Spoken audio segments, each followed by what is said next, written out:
Hi guys, welcome to this channel. In this video, we are going to learn about the river system of the Assam. অৰ্থাৎ অসমৰ river system বুলি ক'লে প্ৰধানকৈ ব্ৰহ্মপুত্ৰ আৰু বৰাক আৰু ইয়াৰ উপনৈসমূহকে বুজা যায়।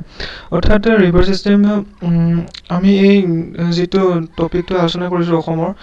দুটা ভাগত ভাগ কৰি লৈছো। এটা প্ৰধানকৈ ব্ৰহ্মপুত্ৰ আৰু উপনৈসমূহৰ বিষয়ে আলোচনা কৰিম আৰু সেকেন্ডটো হৈছে বৰাক এণ্ড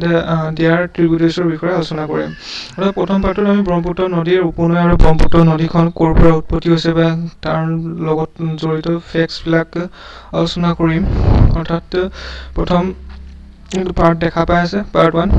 ইয়াত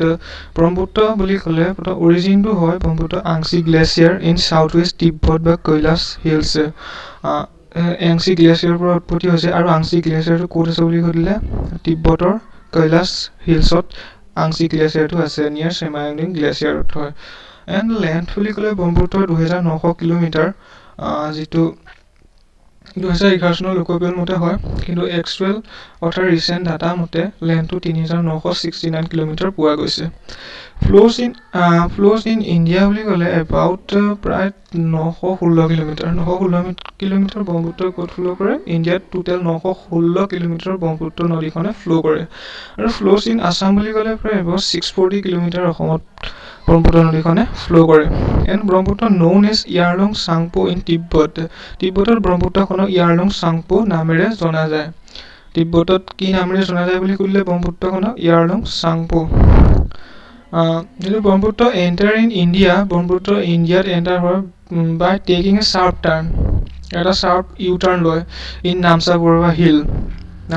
hill and flows through Arunachal Pradesh. Arunachal প্ৰদেশত নামচাবৰুৱা হিলেদি ব্ৰহ্মপুত্ৰ এটা ইউ টাৰ্ণ লৈ অৰুণাচলত প্ৰৱেশ কৰে। আৰু যদি ইণ্ডিয়াৰ প্ৰথমখন ৰাজ্য বুলি ক'লে প্ৰথমখন ষ্টেট অৰ্থাৎ প্ৰথমখন ষ্টেট কোনখন য'ত ব্ৰহ্মপুত্ৰই এন্টাৰ কৰে বুলি ক'লে অৰুণাচল প্ৰদেশ আৰু কোনটো হিলছেদি এন্টাৰ কৰে নামচাবৰুৱা। অৰ্থাৎ এইখিনি important points exam point of view. In Arunachal Brahmaputra known as Siang and Dihang. অৰুণাচলৰ ব্ৰহ্মপুত্ৰখনক চিয়াং আৰু দিহাং নামেৰে জনা যায়। চিয়াংটো হৈছে হিলি এৰিয়া যিবিলাক অৰুণাচলৰ হিলি এৰিয়া হয় অৰ্থাৎ হিলি এৰিয়াবিলাকক চিয়াং নামেৰে জনা যায় ব্ৰহ্মপুত্ৰ নদীখনক। আৰু দিহাংটো হৈছে প্লেইন এৰিয়া অৰুণাচলৰ প্লেইন এৰিয়াবিলাকত ব্ৰহ্মপুত্ৰ নদীখনক দিহাং নামেৰে জনা যায়। And Brahmaputra is antecedent transboundary. Brahmaputra is antecedent আৰু ট্ৰেন্সবাউণ্ডাৰী অৰ্থাৎ ডেট মিনছ ব্ৰহ্মপুত্ৰ বহুতকেইখন কাউণ্ট্ৰিৰ মাজেৰে ফ্লো হৈ আহে। So' therefore Brahmaputra is called as transboundary river বুলি কোৱা হয়। আৰু এণ্টিচিডেণ্ট মানে নিজৰ যিমানেই ডাঙৰ মানে দুৰ্যোগ বা বিভিন্ন তেনেকুৱা ধৰণৰ ডাঙৰ দুৰ্যোগ নাহক অৰ্থাৎ ই এণ্টিচিডেণ্ট অৰ্থাৎ মানে নিজৰ সোঁত বা গতি কেতিয়াও নসলায় ব্ৰহ্মপুত্ৰই। গতিকে সেইকাৰণে ব্ৰহ্মপুত্ৰ ৰিভাৰখনক এণ্টিচিডেণ্ট বুলি কোৱা হয়। আৰু Brahmaputra flows through Tibet India and Bangladesh. যদি সোধে ব্ৰহ্মপুত্ৰ কোনকেইখন কাউণ্ট্ৰিৰ মাজেৰে ফ্লো কৰে ব্ৰহ্মপুত্ৰ তিনিখন কাউণ্ট্ৰিৰ মাজেৰে ফ্লো কৰে এখন তিব্বত ইণ্ডিয়া আৰু বাংলাদেশৰ মাজেৰে ব্ৰহ্মপুত্ৰ নদীখন ফ্লো কৰে। আমাৰ মেইন ৰিভাৰখন হৈছে ব্ৰহ্মপুত্ৰ আৰু বৰাক এই দুখনৰ বিষয়ে আলোচনা কৰিব লাগিব অৰ্থাৎ যদি ৰিভাৰ চিষ্টেমৰ বিষয়ে বুলি আমি আলোচনা কৰোঁ। In India Brahmaputra is the 7th longest river. ইণ্ডিয়াৰ ভিতৰত ব্ৰহ্মপুত্ৰৰ ৰেংকটো কিমান 7th লংগেষ্ট হয়। এণ্ড 6th লংগেষ্ট ইন এছিয়াৰ ভিতৰত ব্ৰহ্মপুত্ৰৰ সেইটো কৰিলে কিমান ৰেংকত আহে বুলি ক'লে লঙৰ ভিতৰত অৰ্থাৎ দীঘল কিমান দীঘল হয় 6th লংগেষ্ট হয় এছিয়াৰ ভিতৰত ব্ৰহ্মপুত্ৰ। এণ্ড এনচিয়েণ্ট নেম লোহিত্ৰ মানে পুৰাণিক কালত ব্ৰহ্মপুত্ৰখনক লোহিত নামেৰে জনাজাত আছিল। Largest river island Majuli and smallest river island Umananda, Peacock Island on the Brahmaputra River. Largest river island বুলি ক'লে worldৰ ভিতৰত largest river island Majuli ক'ত আছে ব্ৰহ্মপুত্ৰৰ ওপৰত আছে। আৰু smallest river island বুলি ক'লে উমানন্দ হয় যিটো ব্ৰহ্মপুত্ৰৰ ওপৰতে আছে আৰু উমানন্দ আইলেণ্ডটোক পিকক আইলেণ্ড নামেৰেও জনা যায়। The important facts about the Brahmaputra River. In India Brahmaputra flows through the states R. যদি ব্ৰহ্মপুত্ৰখন ইণ্ডিয়াৰ কোনকেইখন ষ্টেটৰ মাজেৰে ফ্লো কৰে বুলি সোধে তেতিয়া ক'ব লাগিব যে অৰুণাচল প্ৰদেশ। যিখন প্ৰথমতে ইণ্ডিয়াৰ ফাৰ্ষ্ট ব্ৰহ্মপুত্ৰ এণ্টাৰ কৰা ষ্টেটখন হৈছে ইণ্ডিয়াৰ অৰুণাচল প্ৰদেশ হৈছে আসামত এণ্টাৰ কৰে মেঘালয়া নাগালেণ্ড ৱেষ্ট বেংগল তাৰপৰা ছিকিমত এণ্টাৰ কৰে। অৰ্থাৎ ব্ৰহ্মপুত্ৰখন 1 2 3 4 5 6 ছখন ইণ্ডিয়াৰ ছখন ষ্টেটৰ মাজেৰে ব্ৰহ্মপুত্ৰ নদীখন ফ্লো কৰে আৰু Brahmaputra is the world's 9th largest river by discharge and 15 longest আৰু ব্ৰহ্মপুত্ৰখন ৱৰ্ল্ডৰ ভিতৰত 9th লাৰ্জেষ্ট ৰিভাৰ হয় বাই ডিসচাৰ্জ এণ্ড 15 লংগেষ্ট আৰু লংগেষ্টৰ according to discharge ব্ৰহ্মপুত্ৰ কি 15 নাম্বাৰ আহে longest and Brahmaputra enter in Bangladesh joined by Tista river and then it becomes Jamuna Brahmaputra enter কৰে in Bangladesh joined by Tista আৰু Tista বুলি কয় এখন river যিখন আমাৰ অসমত ফ্লো নকৰে অৰ্থাৎ ইণ্ডিয়াৰ এখন ওয়েস্টাৰ্ণ মোস্ট ৰিভাৰ হয় যিখনৰ লগত ব্ৰহ্মপুত্ৰ লগ হয় বাংলাদেশত গৈ এণ্ড দেন ইট বিকেমছ যমুনা আৰু তিষ্টাৰ লগত লগ হোৱাৰ পিছত ব্ৰহ্মপুত্ৰ ৰিভাৰখনক বাংলাদেশৰ যমুনা নামেৰে জনা যায় and after that it join by river Ganga আৰু আফটাৰ ডেট ব্ৰহ্মপুত্ৰখন কাৰ লগত লগ হয় বুলি কৈছে গংগা আৰু গংগাক বাংলাদেশত কি নামেৰে জনা যায় পদ্মা নামেৰে জনা যায় এইটো ইম্পৰ্টেণ্ট পইণ্ট মনত ৰাখিবলগীয়া এণ্ড বৰাক ন'ন এজ সুৰমা আৰু বৰাকক বাংলাদেশৰ কি নামেৰে জনা যায় বুলি ক'লে সুৰমা আৰু কুচিয়াৰা অৰ্থাৎ বৰাকখন মানে বাংলাদেশৰ দুটা ভাগত বিভক্ত হৈ যায় এই এটা ভাগক সুৰমা বুলি কোৱা হয় আৰু আনটো ভাগক কুচিয়াৰা বুলি কোৱা হয় কুচিয়াৰাটো ইয়াত উল্লেখ নাই যদি বৰাক নদীৰ ওপৰত আমি যেতিয়া পঢ়িম তেতিয়া কুচিয়াৰাটোৰ সুৰমাৰ বিষয়ে আমি তাত মেনশ্যন কৰা আছে and finally drains into bay of Bengal as মেঘনা আৰু ব্ৰহ্মপুত্ৰখন ফাইনেলি কি হয় বংগোপসাগৰত পৰেগৈ with by taking the name মেঘনা Any important facts must needed for keep in mind before going to giving the exams like adre 2.0 to exam to hobo ahi ase coming soon and police Assam police after that Brahmaputra's tributaries or before aলোচনা কৰিম is north or right bank tributaries north or right bank tributaries বুলি ক'লে তে নৰ্থত থকা খিনিকে অৰ্থাৎ right bank ট্ৰিবিউটাৰিজ বুলি কোৱা হয় সুবনশিৰি হয় ব্ৰহ্মপুত্ৰৰ আটাইতকৈ ডাঙৰ দীঘল উপনৈ বুলি ক'ব লাগিব আৰু অৰিজিনেটছ ইন তিব্বতত কি সুবনশিৰিখন অৰিজিন হৈছে this is the largest tributaries of Brahmaputra আৰু এইখন কি ব্ৰহ্মপুত্ৰৰ এখন লাৰ্জেষ্ট ট্ৰিবিউটাৰি হয় নৰ্থ আৰু সাউথ ট্ৰিবিউটাৰিজ দুইটা ট্ৰিবিউটাৰিজ মিলাই ব্ৰহ্মপুত্ৰৰ আটাইতকৈ ডাঙৰ যদি ট্ৰিবিউটাৰিজ বুলি সোধে তেতিয়া সুবনশিৰি হ'ব কামেং বা জিয়াভৰলী originates in Arunachal and known as Jiyabroli in Assam. Kameng মানে হৈছে কামেং বা জিয়াভৰলী নদীখন হৈছে কামেং বুলি অৰুণাচলত জনা যায় যিহেতু এখন অৰুণাচলৰ অৰিজিন হৈছে অৰুণাচলত এই নদীখনক কামেং নামেৰে জনা যায় আৰু অসমত এই নদীখনক কি জিয়াভৰলী নামেৰে জনা যায় আৰু is known as Jiabharali in Assam ইয়াত উল্লেখ কৰা আছে এইটো known as Jiabharali in Assam কিন্তু অৰুণাচলত কি কামেং নামেৰে জনা যায় পুঠিমাৰী also called as বৰ নদী origin in Bhutan পুঠিমাৰীখনক কি বৰ নদী বুলিও জনা যায় আৰু অৰিজিন ক'ত হৈছে ভূটানত অৰিজিন হৈছে পুঠিমাৰী নদীখন মানস অৰিজিন ইন ভূটান মানসখন ক'ত অৰিজিন হৈছে ভূটান এখন ব্ৰহ্মপুত্ৰৰ উপনৈ পাগলাদিয়া আৰু এখন origin in Bhutan flows through Baksa and Nalbari Pagladiya যদি ফ্লো কোন দুখন ডিষ্ট্ৰিক্টৰ মাজেৰে ফলো কৰে বুলি কয় ইন আছাম এতিয়া কি হয় বাক্সা এণ্ড নলবাৰী ডিষ্ট্ৰিক্টৰ মাজেৰে পাগলাদিয়া এখন ফ্লো কৰে আৰু এইখন অৰিজিন কৰিছে Bhutan and this is tributary of the Brahmaputra চম্পামতি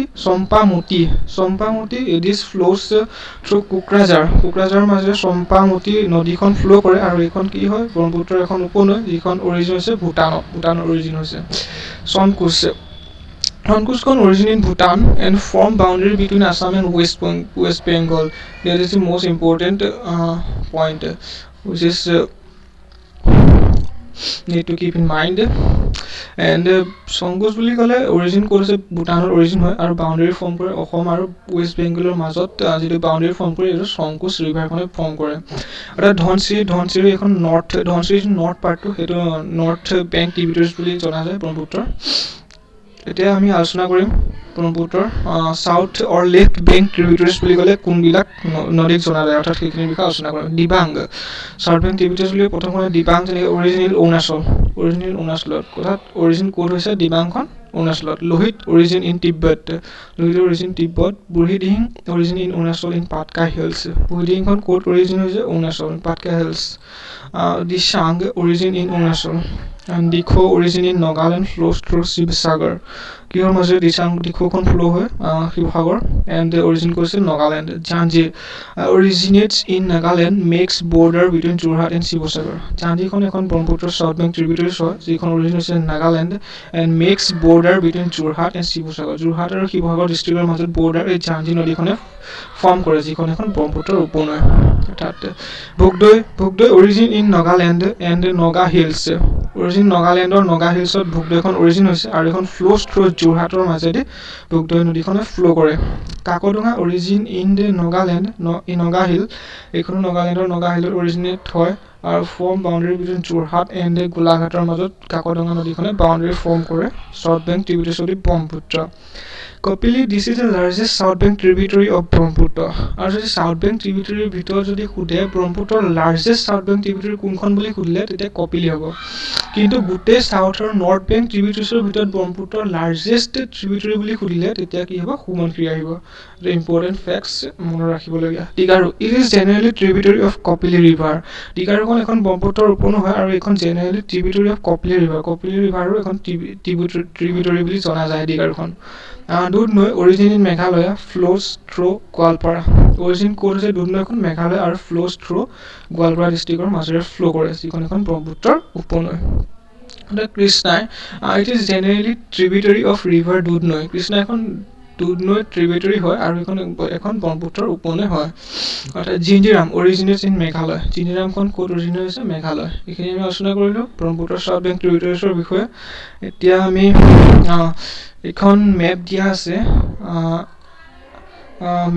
আছে এখন ইয়াত ব্ৰহ্মপুত্ৰ নদীখন ক'ৰ পৰা ফ্ল' হৈ আহিছে অসমৰ মাজেৰে গৈ বাংলাদেশত কেনেকৈ পৰিছেগৈ তাৰ এটা মেপত চালে এটা যিখিনি বস্তু মনত ৰাখে পটককৈ ক'ব গ'লে এইটো ইয়াত আছে হেৰি কি আছিলে কৈলাশ ৰেঞ্জটো আছে তাত য'ত আংশিক গ্লেচিয়াৰ আছে তাৰ পৰা ব্ৰহ্মপুত্ৰখন উৎপত্তি হয় তিব্বতৰ মাজেৰে ফ্ল' কৰি এইটো অৰুণাচল প্ৰদেশ এইখনতে নামচা বৰবা আছে এইখনত নামচা বৰবাতে এটা ইউটাৰ্ণ লৈ অৰুণাচলত প্ৰৱেশ কৰি এইখনতে লোহিত বুলি এখন ৰিভাৰ আহে যিখন অৰিজিনেট হৈছে অৰুণাচল লোহিত আহে এবাৰ আহি ব্ৰহ্মপুত্ৰৰ লগত লগ হৈ তেওঁ ব্ৰহ্মপুত্ৰ হিচাপে ইয়াত বাংলাদেশত পৰে বাংলাদেশত পৰি কিহৰ লগত তিষ্টা আৰু গংগা নদীৰ লগত ব্ৰহ্মপুত্ৰখন লগ হয় ব্ৰহ্মপুত্ৰখনক বাংলাদেশৰ কি নামেৰে জনা যায় যমুনা আৰু এইফালৰ পৰা গংগাখন আহিব এইখন Ganga rivers this one is Ganga and Ganga ৰিভাৰখনক পদ্মা নামেৰে জনা যায় আৰু এইফালৰ পৰা বৰাক ৰিভাৰখন তলেদি বৰাক এনেকৈ আহি ইয়াত ব্ৰহ্মপুত্ৰ আৰু গংগাৰ লগত লগ হ'ব আৰু বৰাকখনক চুৰমা এটা বৰাকখন দুটা ভাগত ফাটি গৈছে বাংলাদেশ সোমোৱাৰ লগে এটা ছাইডক কুচিয়াৰা বুলি জনা যায় আৰু এটা চুৰমা বুলি জনা যায় তাৰপিছত বৰাকখন এনেকৈ লগ হৈ মেলি তিনিখন গংগা ব্ৰহ্মপুত্ৰ আৰু বৰাক লগ হৈ মেলি মেঘনা নাম লৈ বে অফ বেংগলত পৰেগৈ এইখিনি আছিলে মেপত তাৰপিছত মেপখন চালে কথা বহুতখিনি মনত ৰাখে যিহেতু গতিকে মেপখনে দি দিলোঁ ইমানে আছিলে আজি ব্ৰহ্মপুত্ৰ নদীৰ অৰ্থাৎ ৰিভাৰ ছিষ্টেম অফ আছাম বুলি ক'লে প্ৰথম ব্ৰহ্মপুত্ৰৰ বিষয়ে আলোচনা কৰে আৰু নেক্সট পাৰ্টত আহি আছে বৰাক ৰিভাৰৰ ওপৰত তাৰ গুৰুত্বপূৰ্ণ ফেক্টছখিনি আৰু তাৰ ৰাইট বেংক অৰ্থাৎ north bank and left bank অৰ্থাৎ চাউথ বেংক ট্ৰিবিউটাৰিজৰ বিষয়ে আলোচনা কৰিম গতিকে ভিডিঅ' যদি ভাল পালে লাইক কমেণ্ট শ্বেয়াৰ আৰু ছাবস্ক্ৰাইব কৰিবলৈ নাপাহৰিব ধন্যবাদ